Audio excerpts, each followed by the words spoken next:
Hello সবাইকে, চলে এলাম দুপুরের খাবারের একটা ব্লগ নিয়ে। আম্মু সেদিন দুপুরে রান্না করেছিল কলই শাক। কলই শাক সাধারণত সবাই খায় না, আর এটা খুবই রেয়ার একটা শাক। এটা কাটা বাছা ধোয়া খুবই কষ্ট বলে কেউ রান্না করতে খুব সহজে চায় না। কিন্তু আমার মায়ের হাতে এই কলই শাকটা খুবই মজাদার, আমি প্রায়ই খাই। শাকটার টেস্ট খুবই মাইল্ড আর খুবই এক্সট্রা একটা সুন্দর একটা ঘ্রাণ অ্যাড করে।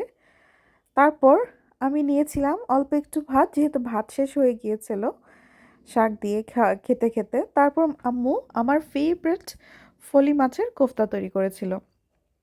আপনাদের কার কার ফলি মাছের কোফতা পছন্দ আমাকে কমেন্ট বক্সে জানাবেন। এই ফলি মাছের কোফতাটা এত বেশি মজা ছিল, তখন খাওয়ার সময় দুষ্টামি করতে করতে আম্মু বলেই ছিল যে রান্না করতে লাগলো 1 ঘন্টা আর খেতে লাগলো 5 মিনিট।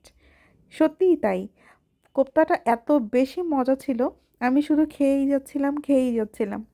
আমার ভাত শেষ হয়ে যাওয়ার কারণে আর হালকা একটু ভাত নিয়ে আমি আরও 1 পিস কোফতা নিয়ে নিলাম। কোপ্তাটা আসলেই খুবই মজা ছিল।